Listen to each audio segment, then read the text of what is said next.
speak to that. Good afternoon. Thanks for being here. I'm Joni Poore, P-O-O-R-E, with Heartland Family Service.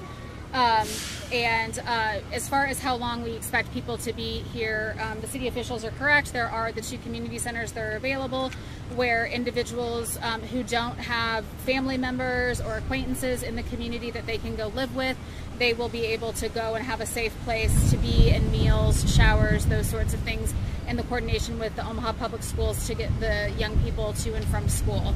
At each of those community centers, our team of housing folks, as well as our specialists that have worked with the refugee population over the years, and interpreters will be available. Our goal is to very quickly assess, understand how many families, their size of the families, and connect them to rental properties. Some of these individuals, while they've been living here, have been saving for home ownership, so connect them with real estate options and mortgage options so that they could potentially become homeowners. And we hope to do all of those things pretty quickly. We anticipate the shelters being a week or less, and then identifying apartments. We've already been in the community. We have our housing staff out actively looking for available units, putting deposit and first month's rent down, and then we will be matching families up with those units. And as we are looking at those units, we are doing habitability inspections, make sure that we are not repeating what has happened in this particular situation for those folks. We've also tried to make sure that they're affordable. As you can imagine, living in these units, it's a lower cost of rent for a lot of the families. So we're trying to identify those various options, quickly connect them. We've partnered with a number of philanthropic organizations in the community so that we will be able to pay first month's rent and deposit for anyone who needs that. We will be able to provide a longer term shelter option if some people need that additional intervention, as well as for those who might be looking at home ownership, because that process, as most people know, takes a little bit longer. So is the thought that they won't be able to return here, or do we know that yet? You know, I think there's a number of factors that go into that, and I'll let these folks answer, you know, from that perspective. From our perspective, the timeline that might take place. All of these individuals were formerly refugees and were taken from their homes and lived in camps, many of them for years. The last thing that we want to do as a community is have them live in a temporary housing situation any longer than they have to. So if these units are able to be rehabilitated and they're available, great. If not, we're going to be proceeding with what is available so that we can quickly stabilize these families.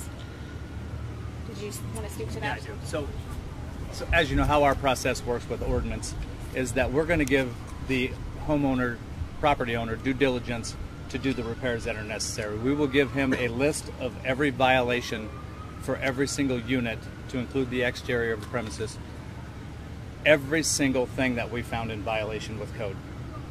With that being said, when we conclude that, he will have 30 days to make those proper repairs and make it habitable. We don't anticipate that occurring in 30 days. Therefore, we will come out, re-inspect in 30 days. If he's making progress, we do give him the extension to do so. I know earlier I got asked the question about, is there going to be an arrest today? So I'll just brief that up with you right now. We are not going to arrest the property owner today. We think it's proper to give him his due diligence to make the repairs with the reports that we give him, the violations that we give him his 30 days to try to do something with it. If he's unable to do that, then we do have processes down the road that we can take into consideration. But is there any indication that he was ignoring complaints or reports from residents and not? I will tell you this, I spoke with him personally a week and a half ago. He informed me that he was lackadaisical and getting to the work orders. Are you aware of any work orders? Yes, I have personally seen the work orders. I have not personally been in any of the buildings. The professionals were in the buildings doing the inspections today. The work orders that some were repaired without permits, so we're looking into that as well. There was attempts at some repairs, not very well done. So is it being investigated as to whether or not the complaints were ignored? We are not investigating. Once we got the complaints, we come in, that takes all of that off of the table for us. I have heard that there are individuals looking into the rights violations and so forth, and I can let the doctor talk about that. But as far as the arrest is, we're not going to arrest him today or even issue a misdemeanor citation. Okay? So there were 5 buildings that the electrical problems were bad enough that you cut the power. To the entire building, correct. The entire building. There was gas leaks in pretty much the entire... In several. In several buildings. So why did Several units. So why did you have to shut the whole place down? Were there no buildings that could have been left open? They are still concluding the final few. The few that we have been in, there were none that could have remained habitable. Due to the things that I've described earlier. We have gas leaks, we have carbon monoxide leaks. This place has a history of explosions due to him doing the repairs himself. I mentioned earlier about that young boy being burned about 3 years ago. So with all of that and taking into consideration no permits for any of the work that was observed, we need licensed professionals and contractors to do the work if it's going to be done right. So are there 13 total buildings in the complex? 13 total buildings, that's correct. Thinking about the dangers of this place for so long, why did this take so long to enter the buildings and evacuate them?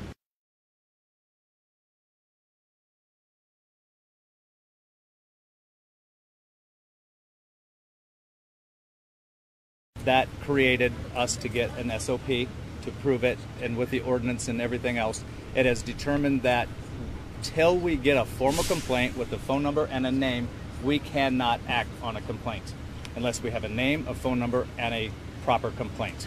We did not receive any proper complaints until last Friday. And when you got those complaints, you got a number of them. Who orchestrated the complaints and the call-ins? It was Restoring Dignity.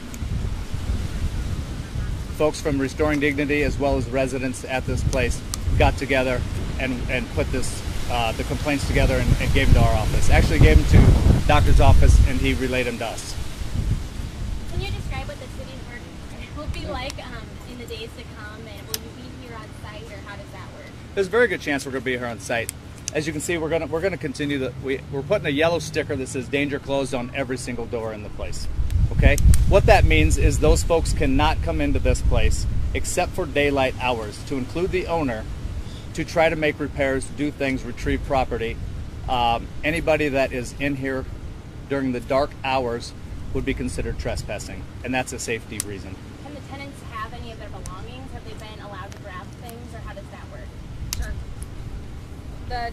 What we've indicated to the tenants, because it is going into an emergency sort of disaster shelter situation, that each person in the family, we're asking and encouraging them to bring like 3 days worth of clothing so that they, if they need to get through the weekend, they can. And then there's lots of young children, so diapers, formula, those sorts of things, anything that somebody would need if you were going to not be able to come back through the weekend. And then as we're working to house folks, and as the city officials have talked about, there have been bug infestations throughout the building, and so as we work to house individuals, we'll be working with them to gather their belongings, treat the belongings so that they don't take those critters with them, and then move them into, again, either home ownership or rental situations or whatever the case might be. Can people from the public bring diapers or whatever? People hear about this and want to help. Sure, I can, after we're done, I can provide specifics about where to call and who to call. We definitely, I think, could utilize donations.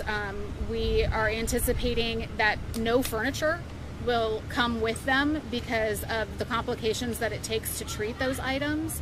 So we are already working with generous donors in the community to identify beds and mattresses and bedding and pillows and those pieces of furniture that we all kind of take for granted. So we're already doing those things, and I can give a comprehensive list of where else people can donate, whether those are specific items. And obviously cash is always a way for us to make sure that whatever they need can be accomplished, and we can provide you with information about how to make those donations as well. What will they eat? Who's handling the mental health services? We've worked with our clinical team to we're going to have them go to the community centers. Today was an overwhelming day for everyone, and we wanted to focus on making sure that everybody understood where they needed to be. But we also understand in the coming days that this could very well be a re-traumatizing experience, as these folks have already been displaced at least one other time before this. So we have our clinical team that will be able to provide those services as well. So no department of the city or county has provided that yet? I'm sure that as those become available, anyone who's regularly available for any services through the city or the county or any other provider in the community will also be connecting with them. Heartland Family Service isn't the only provider that's here. There are many others. Salvation Army and the American Red Cross are working to make sure that the shelters are operational. Lutheran Family Services had interpreters here earlier today.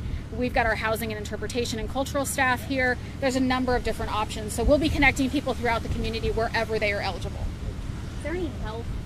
I mean, are these people going to be assessed health-wise since they were living in such bad conditions? Evaluated. Sure. We're not going to have a formal evaluation as far as like medical teams on staff and those sorts of things, but anytime we become aware of if somebody has a medical condition, if there's little children, there's several babies that I've seen today, making sure that they're still getting their well visits, making sure that anybody who is in poor health has access to that. We're going to make those referrals. That's not a service we would provide, but we'd look to do that in the community. How are they going to eat? At the shelters, the Salvation Army and I believe the city's Parks and Recreation Department will be helping with some of that as well. Salvation Army will provide all the Okay. Okay, they are. Excuse me.